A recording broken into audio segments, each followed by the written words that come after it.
Mic check, 1, 2. Can you hear me? All right, cool.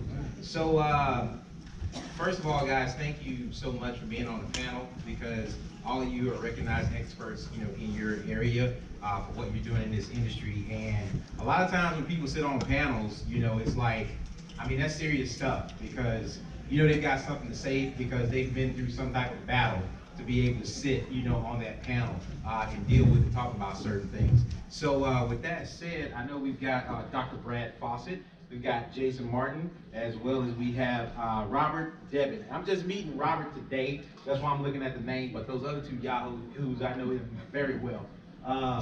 But I'd like to start off by just, why do we need to listen to you guys? What's your, who are you? What's your expertise? Let's start with Robert. I've heard them talk long enough. Robert, let's start with you. Why are we listening to Robert? Yeah, absolutely. So my name is Robert Debin, and I have a hemp-based product manufacturing company based here in Little Rock called Buffalo Co., as well as I serve as the president of extraction and manufacturing for Natural State Medicinals. We are one of the 5 licensed cultivation facilities for medical marijuana here in the state. So do a lot of infusion as well as some extraction, both on the hemp CBD side as well as the medical THC side. What's your method of extraction? At Natural State, we use a CO2 extraction by isolate extraction systems. Cool. What about what with old Fabio there in the middle? JJ, you're just jealous you got no hair. Hey, I'm hating, man. It's cold. It's wintertime. I need that. Sorry. JJ was born into this world without hair, and I've never seen him have hair. So, again, for those of you that you haven't heard me speak, my name is Jason Martin. I am the CEO and co-founder of Tree of Life Seeds. And from an extraction standpoint, well, we started extracting back in 2016. We were extracting hemp at that point in time. And so we extract here. Our plant's about 5 minutes up the road. We do an ethanol extraction where we're scaled and capable of doing 20,000 pounds of biomass on a daily basis. And so that's what we do. We process that into CBD oil, whether it's tea-free or it's a full spectrum oil, or we stop at crude for some farmers, and that's our business model and what we do. The scale that we're at from an efficiency standpoint, there's not, the efficiencies have gone so far in the industry, and where we were at in 2015, 2016, there just weren't efficiencies, especially in the fact that everything was geared towards marijuana extraction. And marijuana is, you're doing extraction on a very small amount of biomass at a time compared to going out and taking down an acre or 5 acres or 10 acres or 500 acres of hemp at a time. So from a standpoint, the scale is much, much larger on the equipment of what it takes, but it's the same chemical process. There's just different ways of getting there. Awesome, cool. Yeah, also, Who are you? Brad Fawcett. Yes, sir. Hogs Hemp Refinery is the refinery that I'm running right now. It's ethanol, and we're moving into short path distillation real soon. Right now, we outsource all of our crude for short path distillation if we want further refinement. Cool. Well, first of all, like I said, thank you guys. Special thanks to Jason, because a lot of people don't know this. When I first got started in this space almost 3.5, almost 4 years ago now, Jason and Brian, his business partner, were the first 2 people that actually ever sat down with me and had a real conversation about some things within the industry and within the market. And I actually drove down from Oklahoma, to have that conversation. So that one meeting, kind of spawned a whole series of things that led me to where I'm at today. So thank you for that. You'll always be, you know what I'm saying? You're always right here. We should have canceled that meeting. What's that? We should have canceled that meeting. You suck. So the way this is going to go down, guys, is I'm going to ask a lead-off question because I know this is something that may be on certain individuals' minds in the room. And then after that, I can ask more questions, but it'd be a lot more entertaining to watch them squirm if y'all ask the questions. So I'll start off with asking, pretty much attacking that 800-pound, gorilla in the room. There are different extraction methods. There's butane, there's ethanol, there's CO2. I mean, Robert, you do CO2, you guys are ethanol. What is, the question that's gonna be asked is, well, what's the best way to extract this stuff? So, who wants to go first? Well, again, it goes back to that initial response from earlier. It's all about what the end product's going to be. So when we look at extraction, we look at what our end product's going to be, and we extract for that end product. I love butane. I love butane, but there are so many problems with it, and it's just not worth the risk. And when I looked at my extraction model for Hogs Hemp Refinery, my number one thing was employee safety. I'm not going to put employees at risk. I just won't even consider it. So I went with the safest, most economical solution that I could find.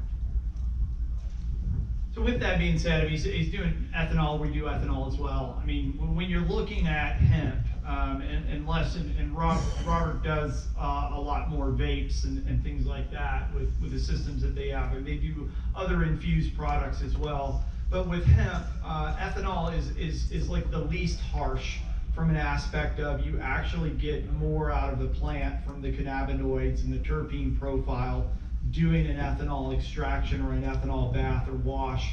And it actually also cuts down some of the bottlenecks that you would have in operating and manufacturing products. But if you were, if we were creating vapes in our system, we wouldn't use ethanol. It wouldn't be the method that we would use. And there's other systems out there. There's rosin. There's the rosin press. You can do presses.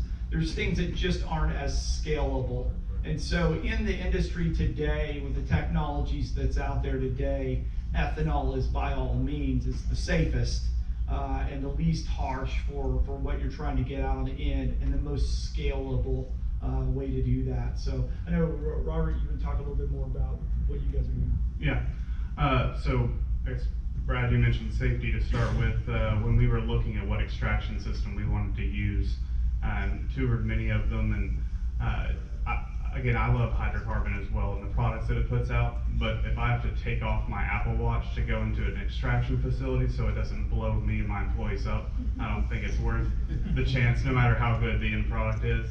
And as far as scalability, ethanol definitely makes the most sense, especially for hemp. We chose CO2 because we're not running that large amount of biomass like you are with hemp. And we do focus a lot on vapes, and we're able to get a really nice raw product out of the first pass with our CO2.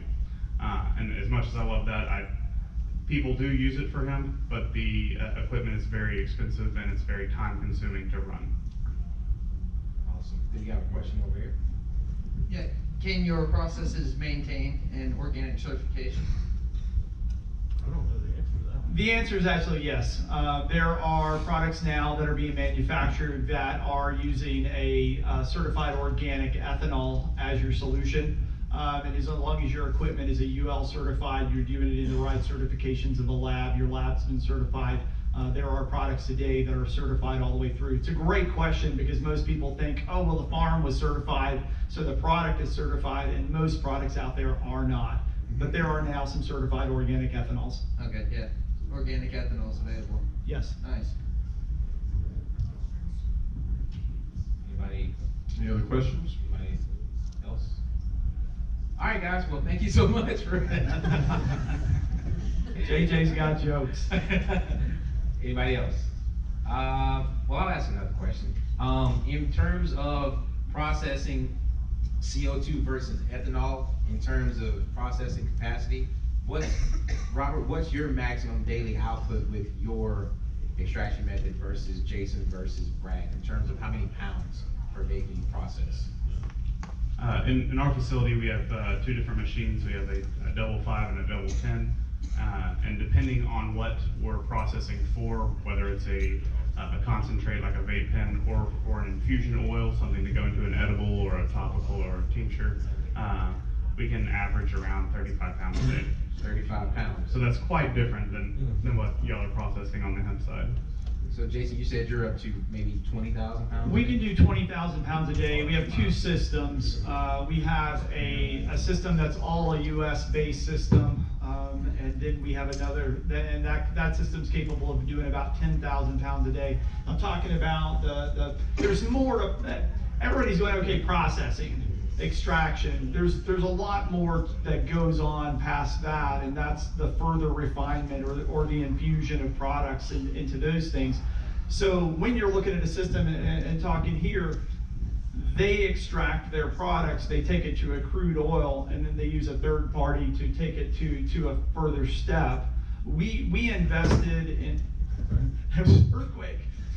We invested in the stuff to actually take our product all the way through. So we can go from biomass to crude oil, from crude oil to a more refined product of a tea-free or a full spectrum oil that's compliant THC, and we can do that on a 1-to-1 throughput all the way through.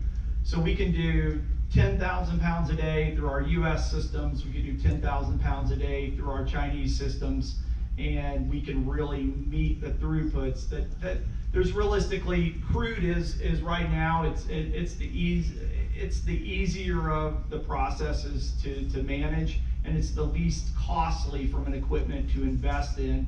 It's the final refinement of that oil that there's just not a lot of that out there to do in scale.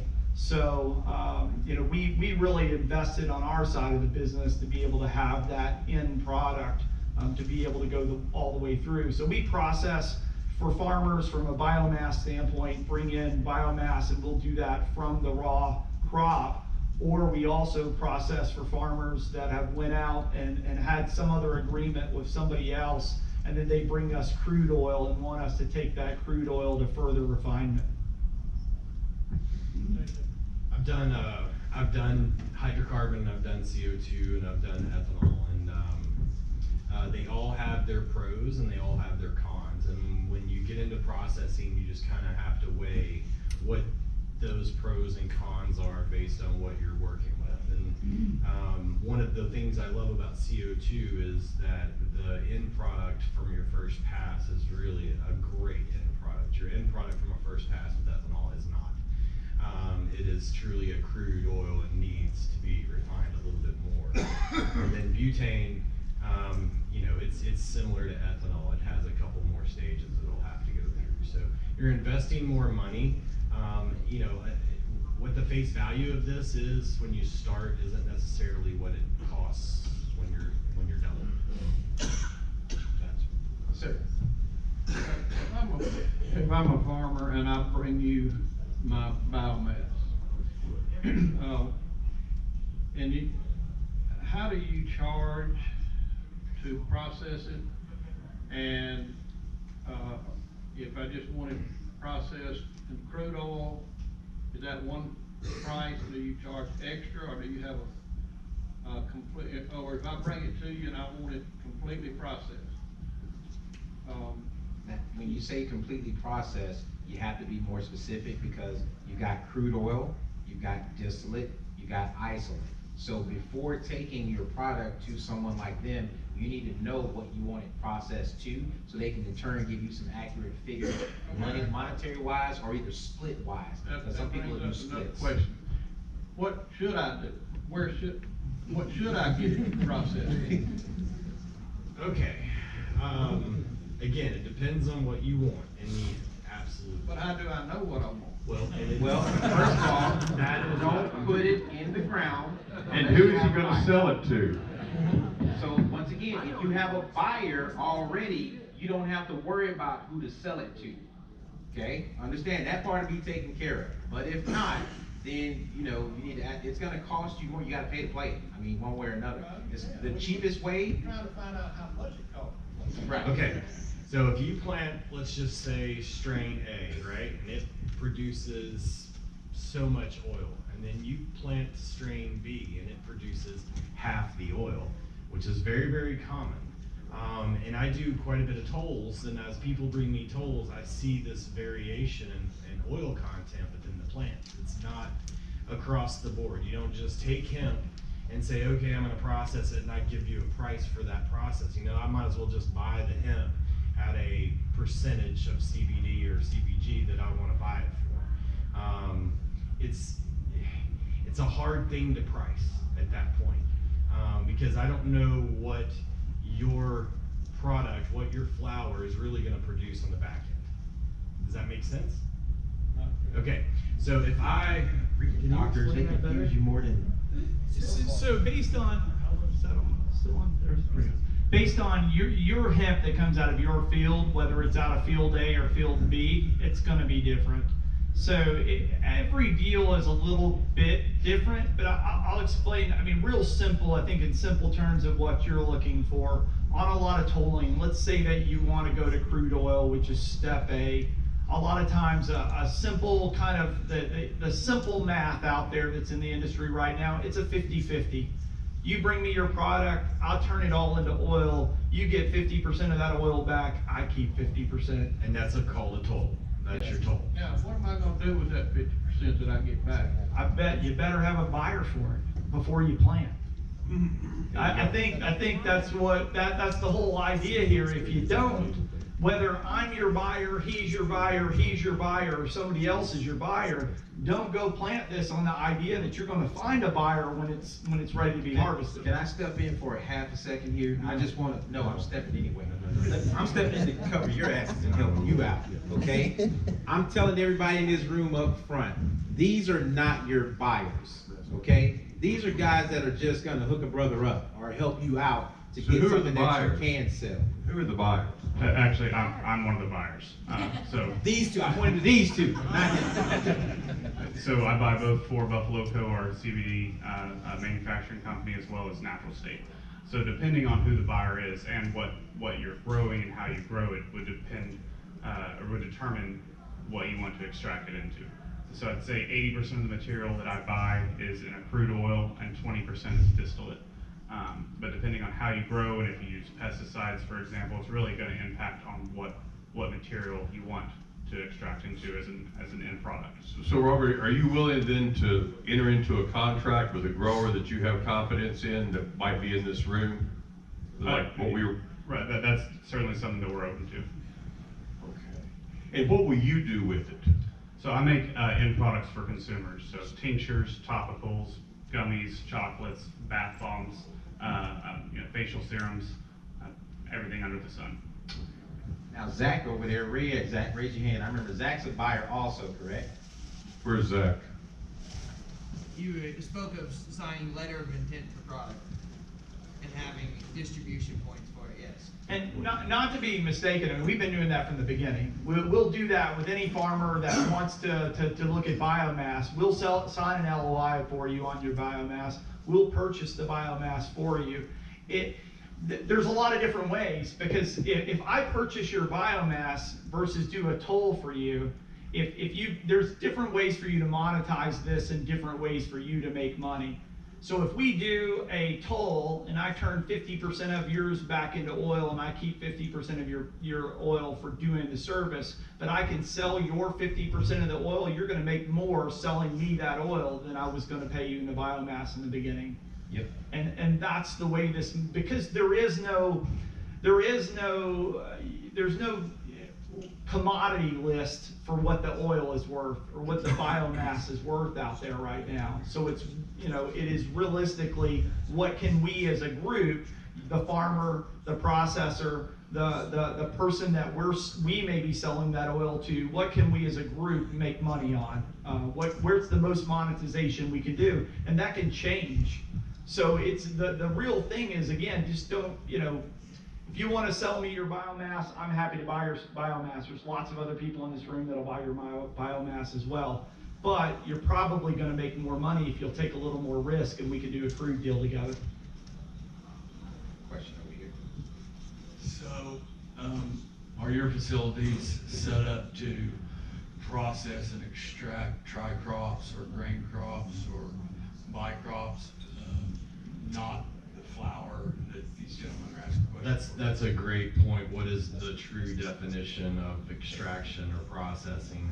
And you know, just touching the flower, trimming the flower, that's one type. Another type would be processing the fiber, processing the herds, processing the seed crop. That's all part of processing, and that's all included. Actually, seed cleaning was another one of the processing. So the toll goes away, right? Because those are some of those known commodity, the oil, the herd, the glass that can come from it. So does that end up being a toll, or have you guys been down that road yet? This is obviously not a question for me. So my facility at Hogs is designed just for cannabinoid extraction. Tim and I, the guy asking the question right now, we're working on a deal with some indigenous tribes on creating some processing for seed crops and fiber crops within some of the Indian nations. We think that, you know, that's going to be a great alternative for them. But again, it goes back to where's the infrastructure, and the farmers have to be within 100 miles of that infrastructure. Well, I was just trying to, maybe for the guy that can't figure out where to, you know, we want to start with the end in mind, right? But if you don't know where the end is, or some of the ends are, we've been holding it for a year, you know, maybe they grow food or seed, and we know what those values are gonna, or we have a better idea what those values are gonna be, right? We have to eat, and we know what the seeds are worth, so. Right, and now you're gonna be looking at something that's more like a commodity crop, and something that's gonna bring in $200 to $400 an acre. It's gonna be mechanized. There's gonna be one person that can manage, you know, 1,000 acres kind of thing. It's gonna be a much different crop than a horticultural crop that's grown for cannabinoid concentrations. But why do I keep hearing about all of these tons of biomass that's in storage from last year? It hasn't been processed. It sort of makes me nervous about even getting into it. If people, why has this stuff not been processed weeks or months ago? A lot of it has to go with there was just more grown in the U.S. this year than there's ever been grown anywhere in the world at one particular time. So everybody got on it. The other thing is there's a bottleneck in the processing. Processing is very expensive. Not to say that going out and growing 5 acres or 10 acres or 100 acres of hemp isn't also expensive. But when you look at going through and building out a lab, an FDA certified lab, a GMP certified lab, an ISO certified lab, you go out to build a lab to do this extraction, you're in the tens of millions of dollars in investment. So the market's pretty, you know, it's volatile from a standpoint of there's not a lot of guys. I don't know how many guys in this room are willing to do that. It's a much smaller, you're going, hey, I'm a farmer and I'm gonna take risk of going out and growing 5 acres. That's one risk. It's a different risk when you're going out there and saying, I'm gonna put $20 million into a factory. Well, did those farmers not have a contract? Did they just show up at the door with a truckload of biomass, or did they have a contract with these processors and never get processed? Usually if there's a contract, there's a process.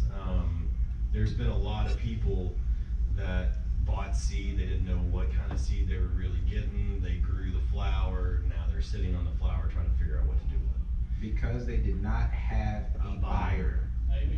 That's the problem right now in the industry, why there is such a surplus or such a bottleneck, is because the individual states where these people grew, the states did not say, hey, if you don't have a buyer, don't plant that crop. They didn't do that.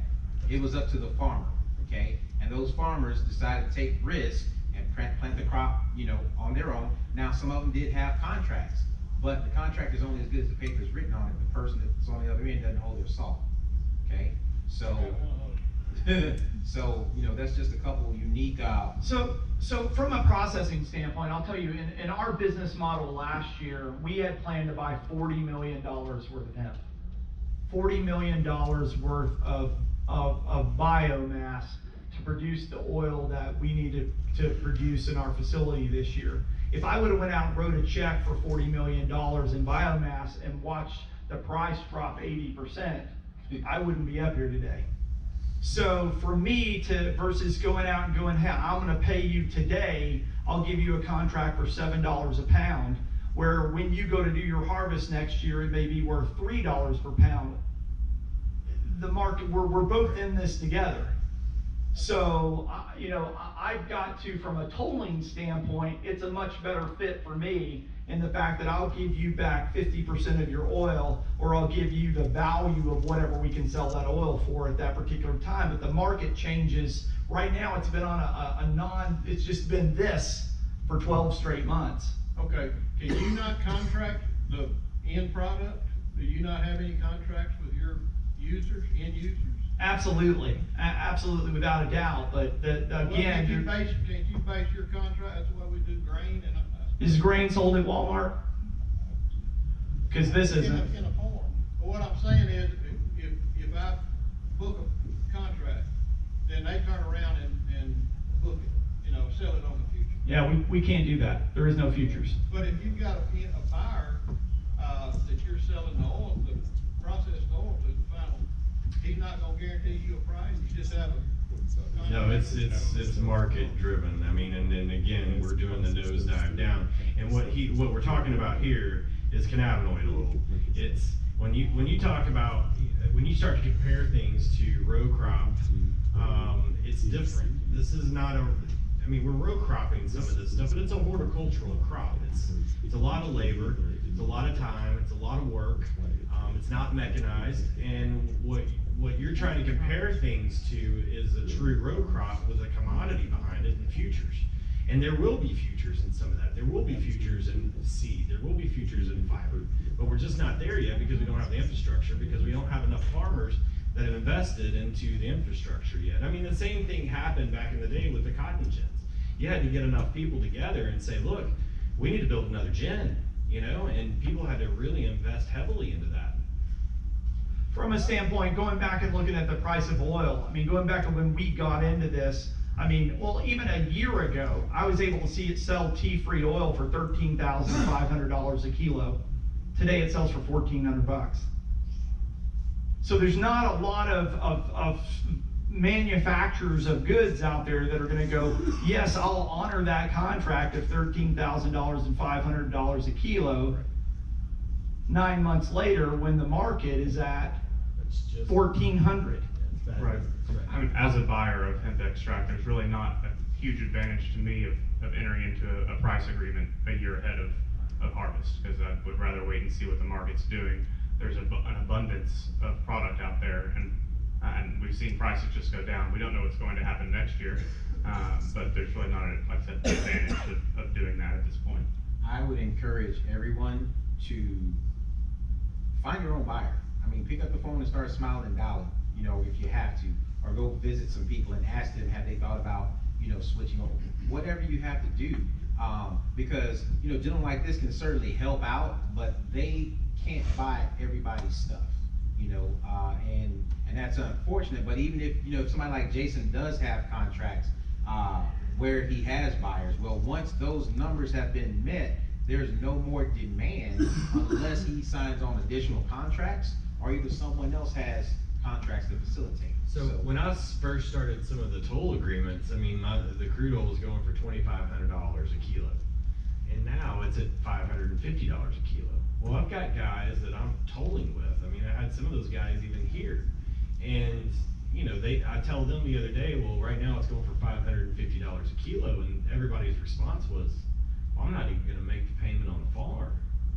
Well, then it's probably smart we all just sit on this for a minute and see what the market's going to do, or build our own product lines and try to get rid of it that way. But there's no way, I'd be out of business if I'd gone, yeah, I'll give you $2,500 a kilo, let's sign the contract now. No, the things that the things that will change, and things that are already in motion to change, is if the FDA decides that CBD can go into the food. Now you take states like Florida, you take states like Wisconsin, they've already said, we don't care what the federal government says, we're going to allow CBD to be put into food. If the federal government would do that, then there's not an aisle that you could walk up and down through the grocery store. Dannon Yogurt's going to have a CBD yogurt. Kellogg's going to have a CBD cereal. It's going to be in the food on every aisle. Your dog will have CBD dog food. Yeah. So at the minute that the FDA says, hey, this can be into the human food system, based on their certifications of what the specs of that have, all of these things go away. Then there's absolutely a price and a market for everything that can possibly be grown, but there just isn't there at this point in time because they're only really sold. It's not even technically a nutritional product. Right now, it can be in cosmetics because cosmetics aren't edibles, okay? But in terms of things that go down your digestive tract, they're very strict on that, for the time being. So got a question in the back there? Oh, he set you up for failure. Oh, yeah. This is for Jason and Brad. I'm curious to know, you guys are moving so much volume through your extraction facility. How do you guys keep your pipeline full through the off-season? Are y'all using cold storage? Are y'all a combination of dry, cold, or how do you do that? I'm curious. A lot of the biomass now is being held cold storage. There's also flash freezing that can be done. Those are things that are more common out in California and the Pacific Northwest, where they're doing a nitrogen freeze on it. The cold storage for biomass will help slow the degradation. The next thing is just like taking it to crude. That's why there's so many more facilities out there that can take a product to crude, because that does stabilize it. So you can take it to crude. There's big companies like CV Sciences. CV Sciences they've got all of this crude warehoused and stored, and it's in a frozen state, so they can bring it back out of that without any degradation. How long is it a limit to how long it can stay in that storage, that frozen storage? Or The question was, is there a limit how long it can stay in that frozen storage? And so from a biomass standpoint, biomass will degrade faster than a crude oil that's been taken to the next step. But reality, the answer is how long can you afford to keep it in cold storage? I know a guy right now in California that's sitting on 1,100,000 pounds, sitting there keeping the electric bill running on it. He's got more money than he needs. It's not a big deal to him. But for most people, we would need to move that. He's like, it's at $6-7 a pound right now. He'll sit on it and watch it, go bad before he sells it at that. But does it have to be cold continuously at crude? Could it be a room temperature for crude? If crude's at room temperature for very long, you are going to see some degradation. Got another question back there. Okay, so trying to follow the economics of this. So, there's no futures market on it, so it's more or less a spot market. That's correct. So it sounds like I might be better off doing a tolling agreement, get my 50% back of the oil, the crude, stick it in my freezer and wait for the price to come back and then take it over to this gentleman on the right. That's probably a great idea. We would love you to sell it all to Robin. That's what a lot of folks are doing right now. So there's two things that's going to happen. And so let's say the FDA comes around tomorrow and goes, hey, this can be in food. All of a sudden, we're going to have a huge shortage. That's right. There's going to be a massive shortage overnight. So we've done a good job anticipating that. As business owners and leaders in this industry, we anticipate that. We encourage it, right? I mean, we've set ourselves up so that when that happens, we're still standing here. So the other thing that's going to happen that is also happening is the export side of this business. We're now seeing other companies, other countries, whether that's Europe or Asia or other foreign countries that want our product from America in their countries. So we'll see some of that, what's on the market today and what's being held in cold storage will be processed and will get sold at a higher price. We just don't know who the buyers are yet. Could you guys walk through the tolling process step by step?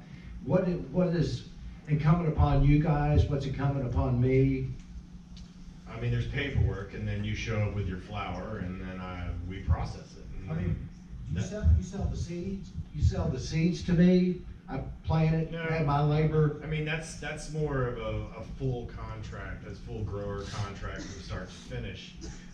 Most of the toll agreements are somebody grew some flour, needs to do something with it. I say, okay, I will do a toll. I'll take all your flour, I'll process it. Half that oil's mine, half that oil is yours. You can come pick up your oil, or I can sell it on the market for you, or I can use it for products, or I can, do whatever I can to get that oil sold. But if I've got the luxury of time sitting on it, waiting on the price to go back up, it's probably the better Probably thing the for me. smart move to make. We're going to see a couple of things that are going to change that price this next year. One is obviously if the FDA does something, then there's going to be a shortage immediately. The other two things that are going to happen is we're going to see more farmers flip to fiber this year than ever before. And then next year, that's going to be a much larger position that's going to drive the CBD prices up because there's just going to be fewer farmers doing it. I hope you're right. I think 2019 doubled the 2018 planting, and I think 2020 is going to double the 2019 planting because more states are coming on. So can you really think the price is going to get better? I see people bailing out of the cannabinoid flower industry every day. I mean, I think 2019 really scared the pants off of a lot of people when they were sitting there looking at all this labor and all this time and all this money that they just put into a crop that's sitting there rotting. I don't think we were ready for a bunch of farmers to grow cannabinoid flowers.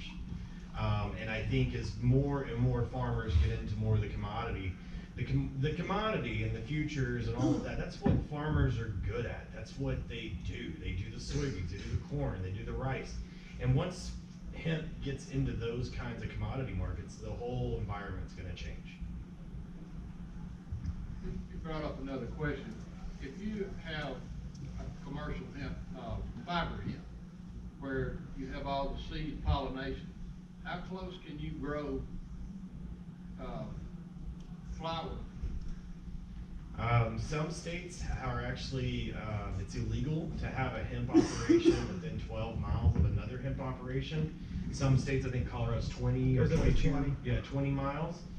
We don't have, that's something that I actually asked yesterday of the plant board to consider some of those restrictions. I mean, the last thing I want as a genetics farm, I don't want a hemp farmer next door cross-pollinating my farms. I also don't want any guerrilla farmers around there in their little backyard marijuana plant pollinating my hemp, because over time that's going to throw me out of compliance.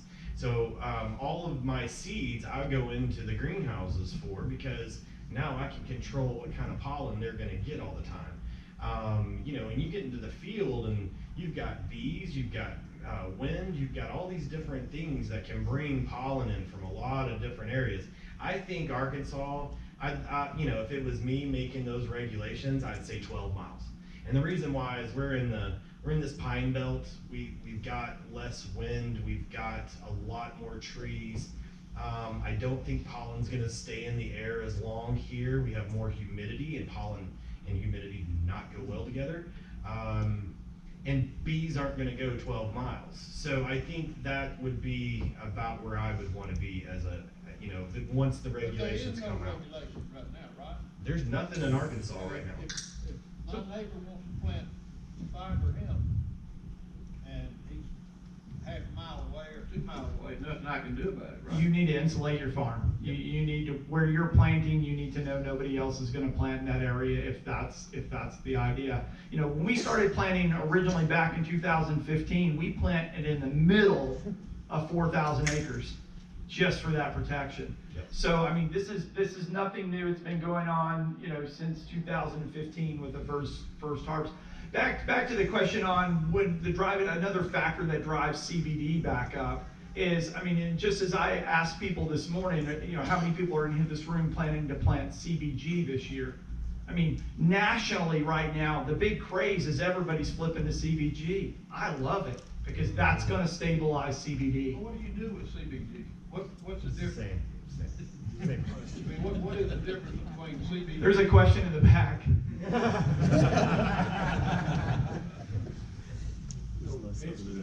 a good question. Yeah, I mean, that's a, yeah.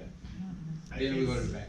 So is there gonna be CBG? Or It's a, Yes, there is Yeah, now. absolutely. So CBG is the parent molecule of CBD, and it has a lot of therapeutic benefits similar to CBD. So you're going to see more and more CBG products on the market. how do we measure what's the measurable difference between, you know, a good CBD and a good CBG product, right? So can you tell when you put it on? Do you have to be mass spec to know? What benefits? Those are outside- questions that are outside of the topic that we're discussing here, which is extraction and infusion. You're talking about the manufacturing of products and what's the benefit from a therapeutic side. You know, we're not doctors. Okay, well then, what's the difference between CBG, other than it's, the particle that it all comes from? CBG is a different molecule, just like CBD, just like CBN, just like CBC. They're different molecules within the plant. CBG has been shown more from a standpoint of Alzheimer's treatments, dementia, head injury, CTE, those types of things from a CBG. And CBG's out, guys. It's been out since 2015. It's not new. It's been selling at a much higher price on a kilo because there's less of it out there. When everybody goes out and decides they're going to grow CBG crops instead of CBD crops, then that's going to adjust the price and basically give us a floor, I hope, at what CBD is going to be. I agree with that. Question in the back here. Are there any processors that allow the farmer to grow the plant, cut it, and then sell it immediately after cutting it? So there are some processes that you can do to extract what we call live. You have to freeze it. It's not scalable. That's the problem. So back to there's just to cut it and the farmer just sell it and be done with it, like no extraction, no drying. Absolutely. You can do that all day long if you've got the right buyer for that good. I'll take it, I'll extract, I'll pull it off the stalk and I'll do the processing. Now you're going to get the price minus what we have to do those things. So, I mean, that's absolutely without a doubt. I'd love to have the stock that's left over and any of the other biomass that's left over after that, because I'm going to monetize that as well. There was a question back a minute ago, it was about the tolling, and it was, the economics and the 50-50 splits and those types of things. Another model that we use is a closed loop system. So we're vertically integrated, they're vertically integrated. So from a standpoint, I will sell you genetics, and I do want your biomass back.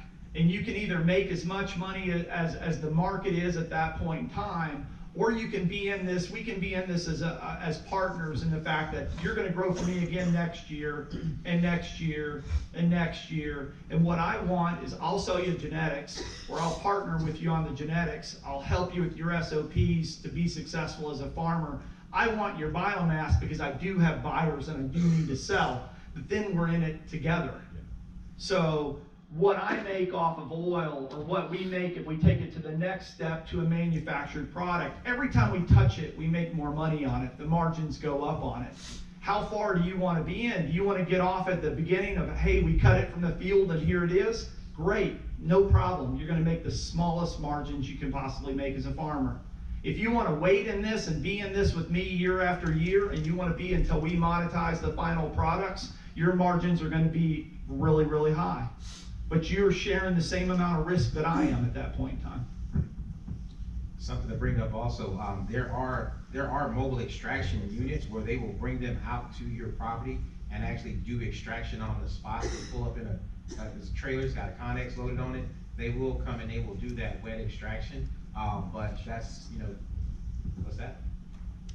There are some that will come here. There are some that will come here. I know it. I can put you in touch with the people from the company. I know who's at the company. But sure. So going back to the CBG, when they process the CBG out, is there not a surplus CBD as well? So you're getting both, or is it just the one that you're getting, and you don't have any CBD involved in it? We can get both from the same plant, depending on the strain of genetics that you planted. But typically right now what you're going to get is and we use the math of 10%. 10% is a good CBD percentage. If you go plant a crop and you're getting a CBD percentage of 10%, that CBG with the genetics, when you're planting a CBD crop, it's going to be 1 or 2% maybe. It's going to be a phyto cannabinoid. It's a much smaller percentage, and that's why the value of it right now is so much higher, because it takes so much more biomass to make the same amount of an isolate or an oil out of it. So another thing, back to JJ talking about the mobile extractions, one point I want to make clear is it doesn't matter if it's a mobile extractor that's coming to you, or it's a facility like ours, or anybody else's that's out there. There's a lot of other processors. The thing is when we're talking about the economics of this, make sure the efficiencies of that extraction facility is, because if you go with a guy, and again, we'll talk about just the guy that pulls up in the parking lot out here and says, hey, I'll extract your material, he'll extract it to the best of his ability.